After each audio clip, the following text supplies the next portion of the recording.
ये रेमेडीटा थंडा पाई आ जो मानकर जॉइंट पेन होची दीटा पाई बढ़िया काम दबो। सोरिष तेल नहीं जिबे किछि आ सोरिष तेल रे मुझे 4-5टा माने खोला रसुण को काटिकी पकईची गोटे छोट चामच रे चामच आमर जुआणी पकईदेली ताको आम कौन करा भल कि फुटेदबा जमी से फुटी फुटी पूरा जुआणीटा पोड़ीज आ रसुणटा भी पोड़ी कला पूरा पड़ीज से समय फुटेबार अच्छे।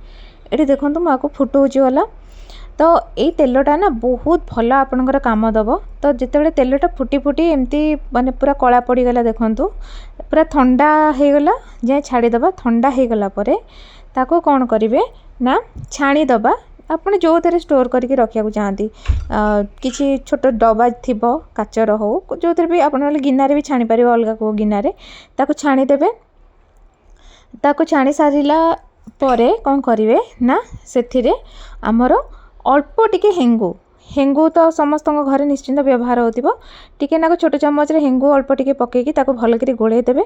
आउ एई तेलटा को आपण मालिश करेंगे जो मानक ठंडा रोचे ठंडा जो मानक शरीर में रोचे ठंडा पाई देह हाथ भी बिंधा हुए से माने भी मालिश करें। जो मानकर आंठू अंटा बेक हाथ गोड़ बिंधा होची तलीपाद दरज रोचे सबूपाई या व्यवहार करेंगे।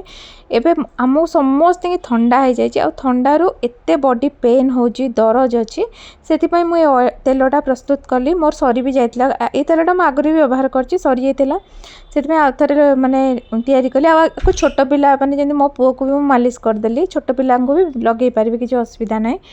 तो ये देखो मो पुओर भी मुझे मालिश कर दूची कारण ताको भी ठंडा अच्छी देहरे।